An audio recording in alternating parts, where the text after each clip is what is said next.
शङ्करांश भूम शङ्करार्यपीठसद्गुरून् शुद्धसत्त्वभासुरान् सुवर्त्मनीतभूसुरान् सर्वभूतसौख्यदान् क्षमाकरान् यतीश्वरान्. श्री गुरुभ्यो नमः. शास्त्रदर्पणम् ஒன்றாவது அத்தியாயம் 3ஆம் பாதம் 8வது அதிகரணம் பமிதாதிகரணம். அதில் பூர்வபக்ஷம் வாசிச்சாச்சு. இப்போ சித்தாந்தம் வாசிக்கணும். அபிதீயதே பிரஷ்னோத்தரத்வாத் ஈசான சப்தஸ்ரவணஸ்ய அவிசேஷதः ஜீவஸ்ய பிரம்மரூபத்வ பிரத்யாயன பரம் வசः. ஒரு ஞாபகத்துக்காக முன்னாடி சொன்ன விஷயத்தை சுருக்கமா சொல்றேன். கட்டோபனிஷத்துல அங்குஷ்டமாத்திர புருஷா அப்படின்னு வரக்கூடிய 2 மந்திரங்கள் இருக்கு. அந்த அங்குஷ்டமாத்திர புருஷாங்கிறது ஜீவாத்மாவா பரமாத்மாவான சந்தேகம். ஜீவாத்மாவாக இருந்தால் அப்ப அந்த ஜீவாத்மாவுக்கு ஈசானோ பூதபவ்யஸ்யெல்லாம் ஒட்டாது, அவனுக்கு ஒன்றும் ஈஸ்வரத்துவம் இல்லை. அப்ப என்ன பண்ணான்னு கேட்டா, அந்த ஈஸ்வர பாவம் அவனுக்கு இருக்கிறதாக தியானம் பண்ணிக்கணும்னு பூர்வபக்ஷம் வரும். சித்தாந்தத்திலே அங்குஷ்ட மாத்திர புருஷான அந்த அங்குஷ்ட மாத்திரன்னு ஒரு அல்ப பரிமாணம் சொல்லப்பட்டிருக்கு. இதை பகவானுக்கு கொண்டு போகணும், பரமாத்மாவுக்கு. பரமாத்மா இவ்வளவு பெரியவர், அவருக்கு எப்படி தூண்ட அங்குஷ்ட பரிமாணம் சொல்லலாம்? அங்குஷ்டம் அளவுக்கு தான் அவர் இருக்கார் அப்படின்னு சொல்ல முடியுமான்னு கேட்டா, அவரை ஹிருதயத்துல உட்காத்தி வச்சாச்சுன்னா அங்குஷ்ட மாத்திர பரிமாணம் சொல்ல முடியும். அது எப்படின்னா, ஹிருதயம் இருக்கே, நமக்கு இருக்கக்கூடிய ஹிருதயம், அதுல உள்ளுக்குள்ள இடவழி ஒரு அங்குஷ்டம் அளவுக்கு தான் இருக்கான், அத்தனோண்டு இருக்கு. அதுக்குள்ள சுவாமி இருக்கிறதாக நம்ம தியானம் வேண்டோமானால், அப்ப எப்படி கட்டாவிச்சின்னமான ஆகாசம் கடத்துக்குள்ள இருக்கோ, அதே மாதிரி அந்த ஹிருதய பிரதேசத்துக்குள்ள பரமாத்மா இருக்காருன்னு நாம தியானம் பண்ணக்கூடிய பரமாத்மா அத்தனை சின்னதா தெரிவார். இது அவருடைய நிஜ பரிமாணம் கிடையாது, ஔபாதிகமான பரிமாணம் சொல்லணும். உபாதியை வச்சு வந்த பரிமாணம். இப்போ எறும்பு இருக்கோ இல்லையோ, குட்டியா இருக்கு, நம்மளை விட ரொம்ப சின்னதா இருக்கு, அதுக்குள்ள ஆத்மா இருக்கா இல்லையா? இப்போ நம்ம சரீரத்துல இருக்கிற ஆத்மா, எறும்பு சரீரத்துல உள்ள ஆத்மா, இது ரெண்டையும் பார்த்தா எறும்பு சரீரத்துல இத்தினூண்டு தானே ஆத்மா இருக்கணும், பெரிய ஆத்மா அதுக்குள்ள எப்படி இருக்க முடியும் அப்படின்னு நம்ம சொல்லுவோம். அது வாஸ்தவம் தான். ஏன்னா நம்ம உபாதியை வச்சுட்டு பாக்குறோம். அந்த சரீரம் சின்னதா இருக்கிறதுனால அந்த சரீரத்தை உபாதியாக கொண்ட ஆத்மா அந்த சரீரத்துல இத்தினூண்டாதான் இருக்க முடியும். நம்ம சரீரம் அதை விட பெருசா இருக்கிறதுனால நம்ம சரீரத்துல இருக்கிற ஆத்மா அந்த எறும்பு ஆத்மாவோட அளவுல பெருசா இருக்கும். இதே நம்மளை விட பெருசா அந்த யானை அந்த மாதிரிலாம் எடுத்துட்டோம்னா அந்த பெரிய சரீரத்துல ஆத்மா இன்னும் ஜாஸ்தியா இருக்கும், இன்னும் பெருசா இருக்கும். எல்லா உபாதிகளும் ஒரே மாதிரியா இருக்க முடியாது. அப்ப அந்த விதத்துல ஔபாதிகமாக அங்குஷ்ட மாத்திரத்துவம் பரமாத்மாவுக்கு சொல்லலாம் அப்படின்னு இங்க தீர்மானம் பண்றார். அதுக்கு என்னென்ன யுக்தின்னு பார்ப்போம். பிரஷ்னோத்தரத்வாத் ஒண்ணு, ஈசான ஸ்ரவணஸ்யாவிசேஷதः ஜீவஸ்ய பிரம்மரூபத்வ பிரத்யாயன பரம் வசः. அந்த பிரஷ்னோத்தரத்வாத்துங்கிறது முதல்ல வியாக்கியானம் பண்ணுவோம், அப்புறம் பாக்கியை பார்ப்போம். என்னன்னா, இந்த நச்சிகேதஸ் 3 வரம் கேட்டாங்கன்னா யமதர்மராஜா கிட்ட, இதான் அங்க கட்டோபனிஷத்துல முதல்ல பிரகிருதமா இருக்கு. அதுல 3வது வரத்தை கேட்கும் போதுதான் கொஞ்சம் இதாயிடுத்து, சிரமமாயிடுத்து. ஆமா, ஜீவாத்மாவுடைய உபாதி வத்திரிக்த உபாதி இல்லாத சொரூபத்தை கேட்க பார்த்தான். கேட்க பார்க்கும்போது அது சொல்ல முடியாதுப்பா, வேற ஏதாவது கேளு அப்படின்னு சொல்லி கேட்டபோது இல்லை இதுதான் கேட்பேன்னு தீர்மானமா சொல்லிட்டான். அதுக்கப்புறம் நச்சிகேதஸ் கேட்கக்கூடிய விஷயம் அந்நித்திர தர்மாத் அந்நித்ரா தர்மாத் அந்நித்ராஸ்மாத் கிருதா கிருதாத் அந்நித்திர பூதாச்ச பவ்யாச்ச எத்தத் பஷ்யசி தத்வத. ஹே யமதர்மராஜாவே, நாம இப்ப பார்க்குற விஷயங்கள்லாம் எப்படி இருக்குன்னு கேட்டா, ஜீவாத்மாவே எடுத்துப்போமே, அந்த ஜீவாத்மா தர்மாதர்மத்தோடு சம்பந்தப்பட்டதாகத்தானே இருக்கான். இவன் பண்ணக்கூடிய நல்ல காரியம் கெட்ட காரியம் இதெல்லாம் இவனோட சம்பந்தப்பட்டதாகத்தானே தெரியுது. அதனால தர்மாதர்மம் சம்பந்தப்படாமல் இருக்கக்கூடிய அந்த ஆத்மஸ்வரூபத்தை நீ பார்க்கறீ, எனக்கு சொல்லு. அந்நித்ராஸ்மாத் கிருதா கிருதா கிருதம் அகிருத்தம் பூதம் பவ்யம் பவிஷ்யத்து எல்லாம் சொல்லலாம். இந்த கால சம்பந்தம் இதுகளோடெல்லாம் சம்பந்தப்படாத ஒரு ஆத்மஸ்வரூபத்தை எனக்கு சொல்லிக் கொடுன்னு கேட்கிறேன். அப்பேற்பட்ட ஆத்மஸ்வரூபம் என்னது? பரமாத்மா ஸ்வரூபம். ஆஹா, அதை கேட்டதுக்கு வரிசையா சொல்லிட்டு பதில் சொல்லிட்டு வரைச்சே இந்த மந்திரம் வந்திருக்கு கட்டோபரிஷத்துல, அங்குஷ்ட மாத்திர புருஷா அப்படின்னு. அப்படின்னா இந்த அங்குஷ்ட மாத்திர புருஷா அவன் கேட்ட கேள்விக்கு பதிலா இருக்கணும்னு சொன்னா பரமாத்மாவா இருந்தா தானே முடியும். அவன் கேட்கறது பரமாத்மாவை பத்தி, பதில் சொல்றது பரமாத்மாவை பத்தி இல்லைன்னு சொன்னா இது எப்படி பதில் ஆகும்?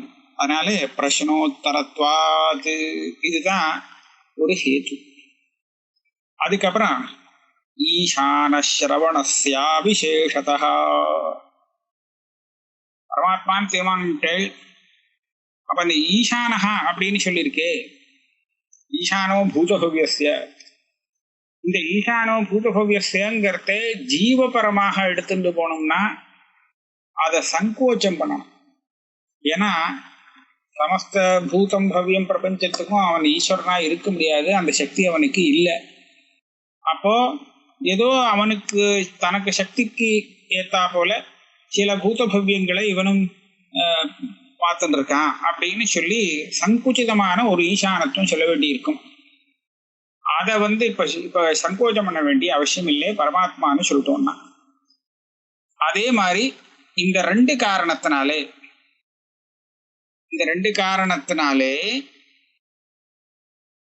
இந்த மந்திரம் என்ன சொல்றதா, ஜீவஸ்ய பிரம்மரூபத்துவ பிரத்யாயன பரம் வச்சா.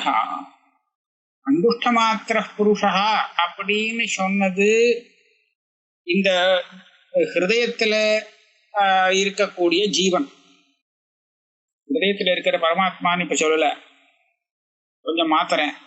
ஏன்னா இந்த பாவதிகாரோட சித்தாந்தம் எப்படிங்கிறது நான் இப்ப சொல்றேன், அந்த சித்தாந்தம் எப்படி இப்ப சொல்றேன். அவர் என்ன பண்ணிவிட்டார், இந்த அங்குஷ்ட மாத்திர புருஷா அப்படிங்கிற இந்த பதத்துக்கு பிரம்மன்னு அர்த்தம் பண்ண வேண்டாங்கிறார். அங்குஷ்ட மாத்திர புருஷாங்கிறது ஜீவாத்மாவாகவே இருந்துட்டு போட்டோம். ஆனா ஈசானோ பூதபவ்யஸ்ய அப்படின்னு சொன்னது பரமாத்மா. அப்ப இந்த வாக்கியத்தில் எப்படி விழுந்திருக்கு, இந்த அங்குஷ்ட மாத்திர புருஷா இருக்கானோ இல்லையோ ஜீவன், இவன் தான் ஈசானஹா பூதபவ்யஸ்ய அப்படின்னு அபேதத்தை தெரிவிக்கக்கூடியதாக இந்த வாக்கியம் அமைஞ்சிருக்கு. அதனால ஜீவஸ்ய பிரம்மரூபத்துவ பிரத்யாயன பரம் வச்சா, ஜீவனை பிரம்மரூபமாக சொல்லக்கூடிய வாக்கியமாக்கம் இது. அதனால இப்படிதான் வரும். அங்குஷ்ட மாத்திர புருஷான்னு ஒருத்தன் இருக்கானே, இந்த மத்திய ஹிருதயத்துல இருக்கானே, அவன் தான் ஈசானோ பூதபவ்யஸ்ய சை வாத்திய சௌஸ்வஹா அப்படின்னு தத்துவமசியின் மாதிரி அர்த்தம் சொல்லக்கூடிய வாக்கியமா இருக்கு அப்படின்னு விட்டார். இதுக்கு கொஞ்சம் வியாக்கியானம் பண்றார். அங்குஷ்ட மாத்திர ஸ்ருதேஹே பிராதம்யம் அசித்தம். பூர்வபக்ஷி இங்க என்ன சொல்லியிருந்தானா, அங்குஷ்ட மாத்திரங்கிற சப்தம் முதல்ல இருக்கு இந்த மந்திரத்துல. அங்குஷ்ட மாத்திர புருஷா முதல் பதம் என்ன, அங்குஷ்ட மாத்திரா.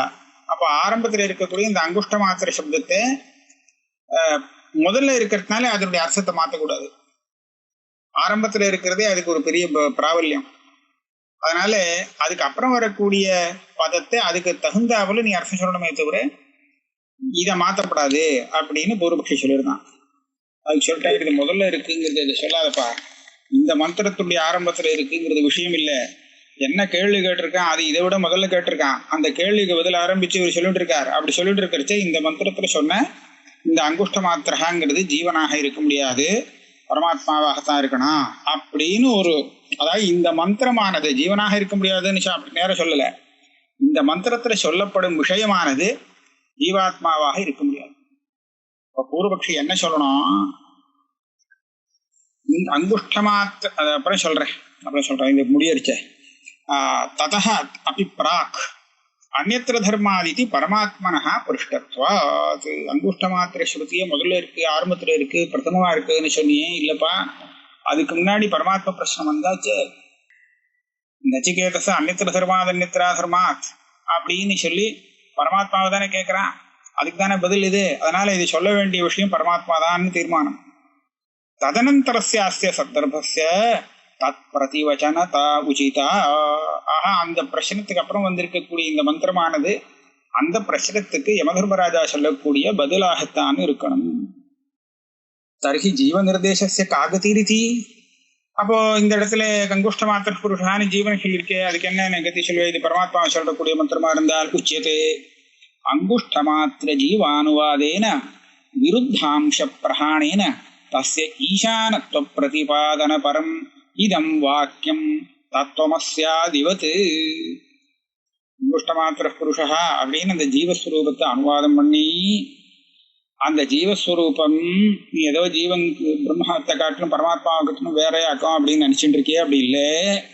அதுதான் அது இந்த ஈசானோ பூதகுவியன்னு சொல்லக்கூடிய பரமாத்மாவேதான் அப்படின்னு சொல்லி ஜீவ பிரம்ம அபேத போதக வாக்கியமாம். இது எப்படி தத்துவமசிங்கிற வாக்கியத்துல தொம்பதம் ஜீவனை சொன்னாலும் தற்பதம் ஈஸ்வரனை சொல்லக்கூடியதாக இருக்கிறதுனால இந்த ஜீவனுக்கு ஈஸ்வர அபேதத்தை சொல்லக்கூடிய வாக்கியமாக அது அமைஞ்சிருக்கோ, அதே மாதிரி அங்குஷ்ட மாத்திர புருஷான்னு ஜீவனை சொன்னாலும் கூட அந்த ஜீவனுக்கு ஈசானோ பூதகுவியங்கிற உத்தரார்த்தத்தினாலே பரமாத்மா அபேதத்தை சொல்லக்கூடிய வாக்கியமாக இது இருக்கு.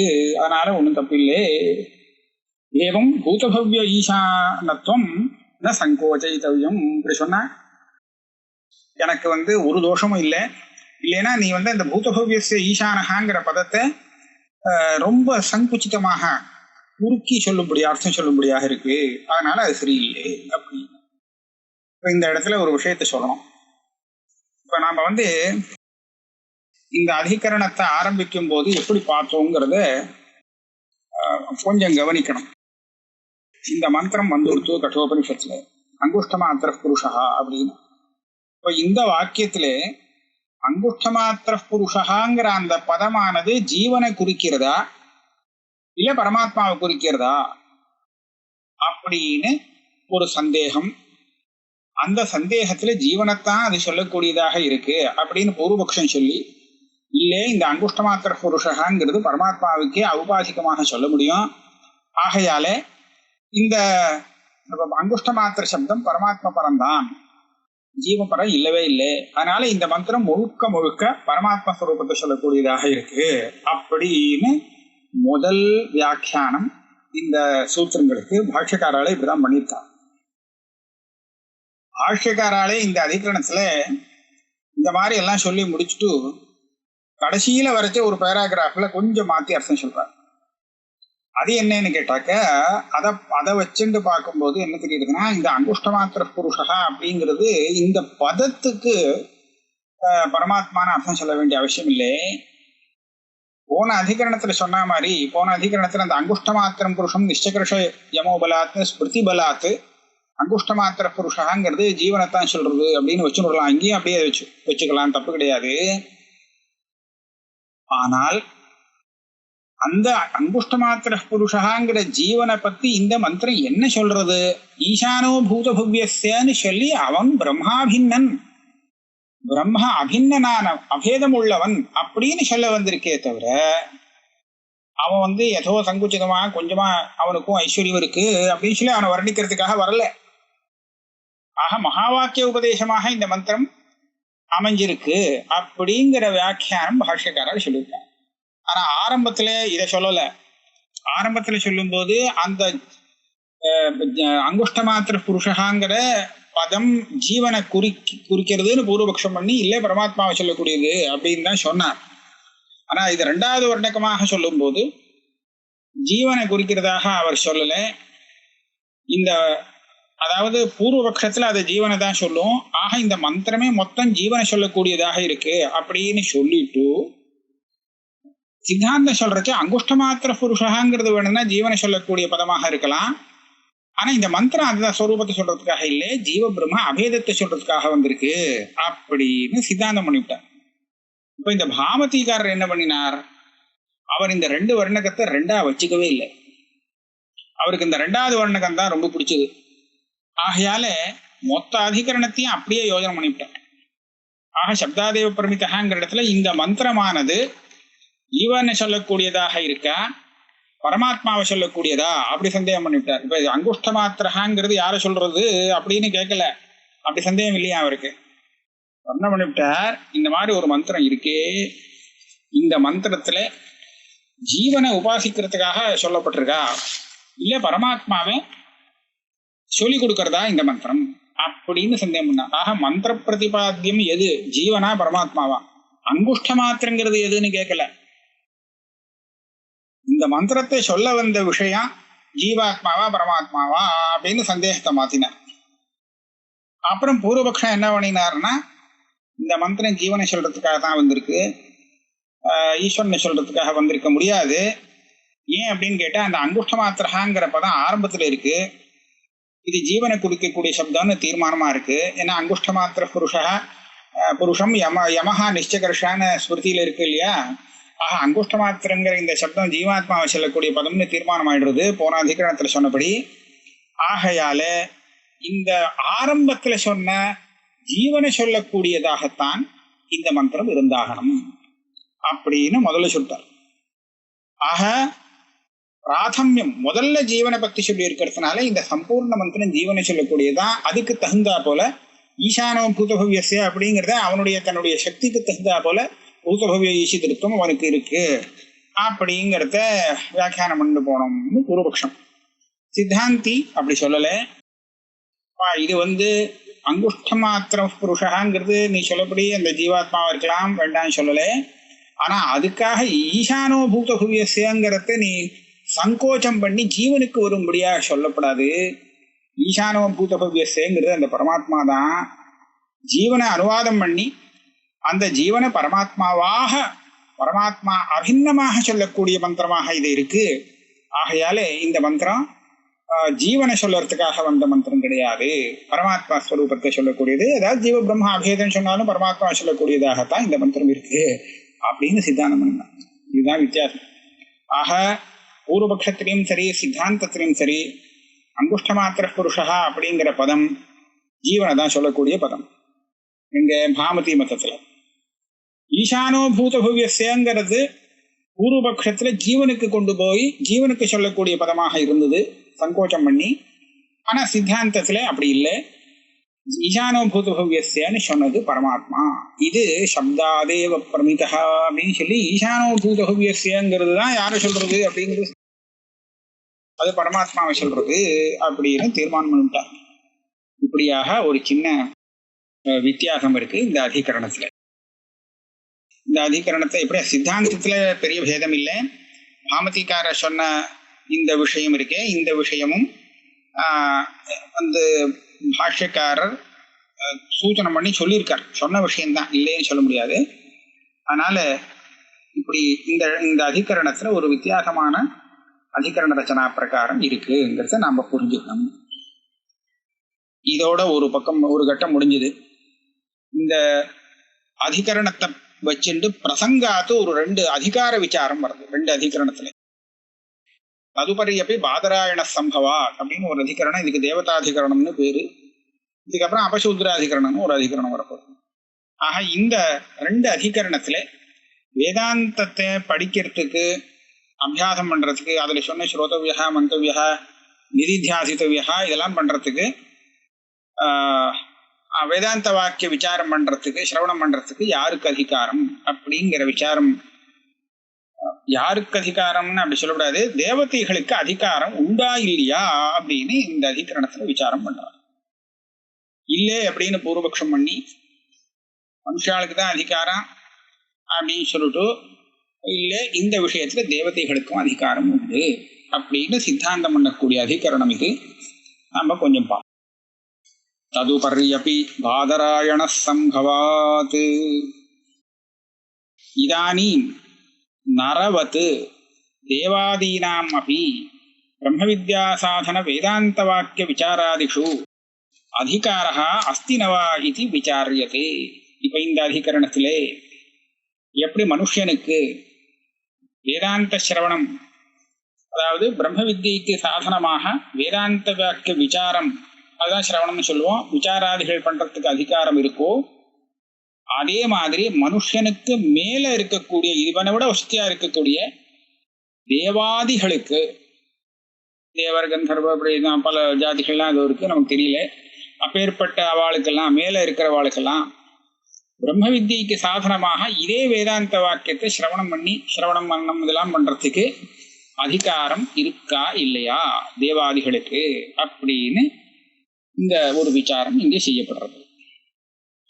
இந்த மாதிரி ஏன் சந்தேகம் உங்களுக்கு வருது அப்படின்னு கேட்டா, ஏன் சந்தேகம்னு சொன்னா தேவதைகளுக்கெல்லாம் அந்த விசாரம் பண்றதுக்கு உண்டான சாமர்த்தியம் இருக்கோ இல்லையோன்னு ஒரு சந்தேகம் இருக்கு. அதனால இந்த சந்தேகம் வருது. தேஷாம் சாமர்த்தியா சம்பவாபியாம். அப்போ ஒரு கேள்வி வருது. இப்ப தேவதைகளுக்கு வேதாந்த விசாரம் பண்றதுக்கு அதிகாரம் இருக்கா இல்லையான்னு இவர் இருக்கா விசாரம் பண்ணோம். இந்த சாஸ்திரம் நாம தானே படிக்கிறோம். தேவதைகளா படிச்சுட்டு இருக்கா, மனுஷால் தானே படிச்சுட்டு இருக்கா. இப்ப படிக்கிறவனுக்கு தான் தெரிஞ்சுக்க வேண்டியிருக்கு நாம இதுக்கு அதிகாரியா இல்லையா. தெரிஞ்சுட்டு அதுக்கு தகுந்தா போல அவன் பிரவர்த்திக்கணும். தேவதைகளுக்கு அதிகாரம் உண்டா இல்லையான்னு விசாரம் பண்ணினா அது தேவதைகள் வேணா படிச்சுட்டு போட்டோம். நாம படிக்கிறதுக்கு நமக்கு இந்த விசாரம் எந்த விதத்துல உபயோகப்படணும்னு ஒரு சந்தேகம். இந்த சந்தேகத்துக்கு பாஷ்யக்காரர் கடைசியில ஒரு பதில் சமாதானம் சொல்லி கொடுத்துருக்கார். அதாவது என்னன்னா, சில உபாசனங்கள்லாம் எப்படி இருக்குன்னு கேட்டா, அவன் இந்த உபாசனை பண்ணி பிரம்மலோகத்துக்கு போய் அந்த பிரம்மலோகத்துல ஒரு தேவதையாக இருந்து அங்க உள்ள ஐஸ்வர்யத்தெல்லாம் அனுபவிச்சுட்டு அங்கேயே வேதாந்த சிரவணாதிகள்லாம் பண்ணி இங்க நாம வேதாந்த சிரவணம் பண்ற மாதிரியே பாஷங்கள்லாம் வாசிச்சு அங்க ஞானத்தை அடைஞ்சு மோட்சத்தை அடையிறான்னு சொல்லியிருக்கு. இப்ப என்ன ஆகும் அப்படின்னு கேட்டா, இந்த நமக்கு மேல தேவதலோகத்துல இருக்கிறவாளுக்கெல்லாம் அதிகாரம் கிடையாதுன்னு சொல்லிட்டா, அப்போ எல்லாத்துக்கும் மேல இந்த பிரம்மலோகத்துக்கு போனவாளுக்கு வேதாந்த வாக்கிய சிரவணம் பண்றதுக்கு அதிகாரம் இல்லைன்னு ஆயிடும். அப்படி ஆயிடுத்துன்னு சொன்னா அவளால மேற்கொண்டு என்ன மோட்சத்துக்கு அங்கேருந்து போக முடியாது.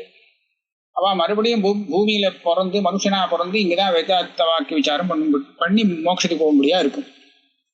இப்படி சொல்லிட்டா இந்த கிரமமுக்தி பலகமாக சில உபாசனைகள் சொல்லப்பட்டிருக்கு, அதுகள்லாம் வேஸ்டா போயிடும். ஏன்னு கேட்டா, கிரமமுக்தி பலக உபாசனம்னு எதுக்கு பேருன்னு கேட்டா, இந்த உபாசனம் பண்ணினவன் இந்த உபாசனையுடைய பலமான ஐஸ்வர்யத்தை அனுபவிக்கிறதுக்காக நேர பிரம்மலோகத்துக்கு போயிட்டு அங்க அந்த போகத்தெல்லாம் முடிச்சுண்டு அங்கேயே வேதாந்த சிரவணாதிகள் எல்லாம் பண்ணி ஞானத்தை அடைஞ்சு மோட்சத்தை அடைவான், திரும்பி வரமாட்டான். அப்படிங்கிறது தான் இந்த கர்மமுக்தி பல உபாசனைகளுக்கு பலம். அதுக்காக வந்திருக்கு. இப்போ இவன் இங்கேருந்து பிரம்மலோகத்துக்கு போனதுக்கு அப்புறம் இவன் மனுஷனா இருக்க மாட்டானேங்கிறதுனால இவனுக்கு இந்த வேதாந்த சிரவணத்துல அதிகாரமே கிடையாது அப்படின்னு சொல்லிட்டாக்க அவன் அங்க ஒண்ணும் பண்ண முடியாது, ஞானத்தை சம்பாதிக்க முடியாது. அப்போ வேதாந்த சிரவணம் இல்லாம ஞானம் வருமானா வரவே வராது. வேதாந்த சிரவணம் அதுக்கு காரணம் வேதாந்த சிரவணமான நிதித்தியாசங்கள்லாம் இல்லாம ஞானம் தானா வராது. அப்போ இந்த சாதனங்களை அனுஷ்டிக்கிறதுக்காக அவன் மறுபடியும் பிறக்க முடியா இருக்கும். அப்போ பிரம்மலோகத்துக்கு போன நாள்ல இந்த மாதிரி கிரமமுக்தி பலகமான உபாசனை பண்ணி போனவாளை பத்தி உபனிஷத்து என்ன சொல்றதுன்னு சொன்னா, நச்ச புனராவர்த்தத்தைன்னு சொல்றது. இந்த பிரம்மலோகத்திலேருந்து திரும்பி வரமாட்டா மத்தவா மாதிரி, இவ அங்கேயே ஞானத்தை அடைஞ்சு மோட்சத்தை அடைஞ்சிடுவா அப்படின்னு சொல்லியிருக்கே.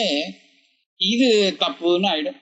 ஏன்னா அவ ஞானத்தை அடையிறதுக்கு திருப்பியும் கீழே வர முடியாயிடும் நம்ம பூலோகத்துக்கு.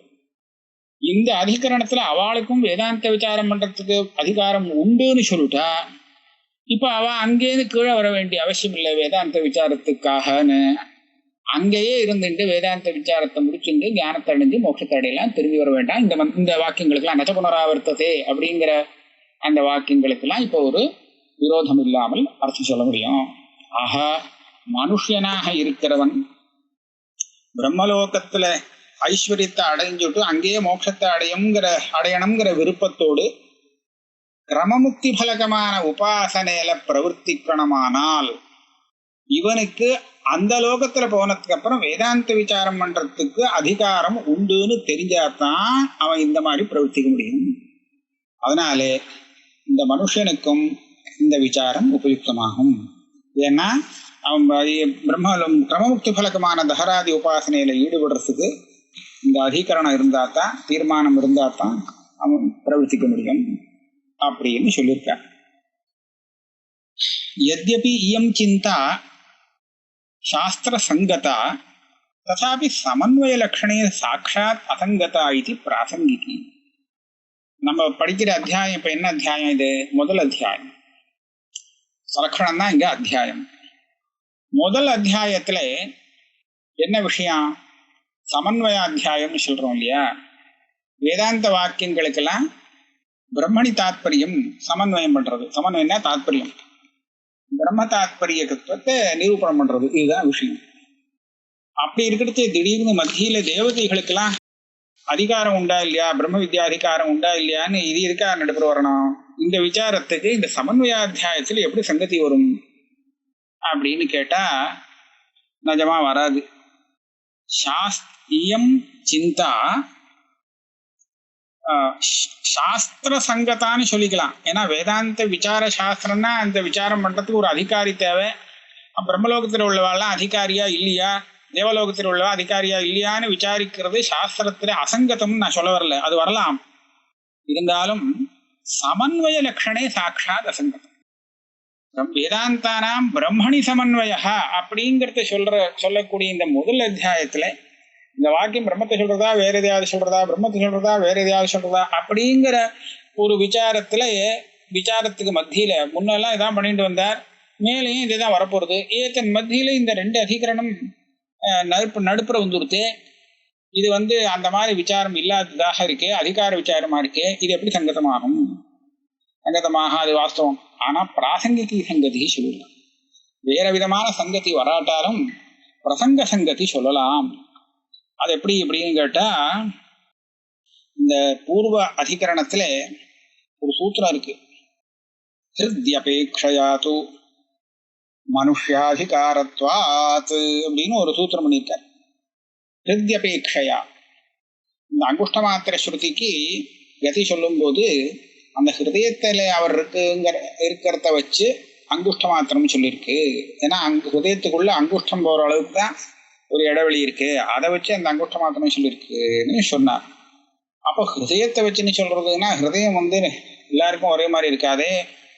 மனுஷனுக்கு வேணும்னா இப்படி இருக்கலாம், ஆனா கஜத்துக்கெல்லாம் பார்த்தா இதை விட பெருசா இருக்கணுமே, அதை எப்படி அங்குஷ்ட மாத்திரம் சொல்ல முடியும்னு ஒரு கேள்வி அப்போ சொன்னா, நீ கஜாதிகள் எல்லாம் எடுத்துக்க கூடாது, நீ சாஸ்திரத்துல சொன்னது, சாஸ்திரம் மனுஷனுக்காக ஏற்பட்டது. இந்த மந்திரங்கள் எல்லாம் படிச்சு மீமாம்சா விசாரங்கள்லாம் பண்றது மனுஷன்தான் பண்ண போறானே தவிர இந்த அஜகஜாதிகள்லாம் அதெல்லாம் பண்ண போறது இல்லை.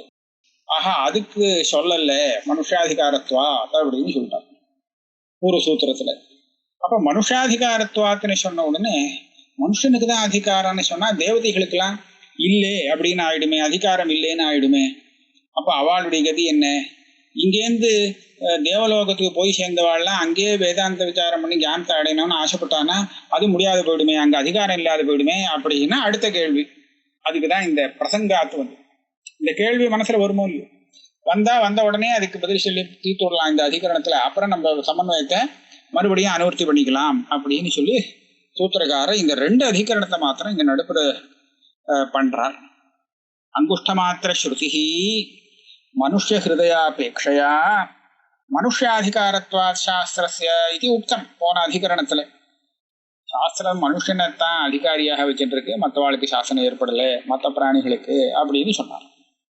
தர்ஹி வேதாந்தாக அப்படி மனுஷ்யாதிகாரா ஏவ, வேதாந்தம் வாசிக்கிறதும் மனுஷனுக்கு மாத்திரம்தான், மற்றவர்களுக்கு இல்லை. மற்றவர்கள்னா அதகஜாதிகள்லாம் இல்லை, மேல தேவாதிகளுக்கு கிடையாது. தேவலோகத்திலேருந்து பிரம்மலோக பரியந்தம் இருக்கிறவாளுக்கெல்லாம் கிடையாது, வேதாந்த விசாரம் பண்ண முடியாது, அதிகாரம் இல்லை அப்படின்னு ஒரு பூர்வபக்ஷம் பண்ணி பிரதி விதியதை அதுக்கு பதில் சொல்லப்படுறது இந்த அதிகரணத்தில். यद्यपि अयम् अधिकार विचारः न देवादि प्रवृत्त्यर्थः तथापि क्रममुक्तिफल उपास्तिषु भोगद्वारा मोक्षमाण मनुष्य प्रवृत्त्यंगम. இதை நான் முன்னாடியே சொல்லிட்டேன். தேவதாதிகளுக்கெல்லாம் தனக்கு அதிகாரம் இருக்கா இல்லையான்னு தெரிஞ்சுட்டு இந்த வேதாந்த விசாரத்துல பிரவருத்தி சித்திக்கிறதுக்காக இந்த அதிகரணம் பண்ணார் அப்படின்னு சொல்ல முடியாது. ஏன்னா தேவதைகளுக்கு வேற விதமா அவங்க அதிகாரம், இப்ப படிக்க போறவா அவா இல்ல, நாம தான் படிச்சுட்டு இருக்கோம். அதனால தேவாதிகள் பிரவருத்திக்காக அவளுக்கு இந்த அதிகார விசாரம் தேவைப்படுறது அப்படின்னு மனுஷன் தெரிஞ்சுட்டு என்ன பிரயோஜனம்? அவன் தான் தெரிஞ்சுக்கணும். அவன் இங்க மனுஷன்ட்ட கேட்டு தெரிஞ்சுக்கிறான்னா அதுவும் இல்லை. ஆக மனுஷன் இதை போய் இதுக்காக விசாரம் பண்ணணும், இவனுக்கு உபயோகப்படாத விஷயமாச்சே அப்படின்னு பூர்வபக்ஷம்.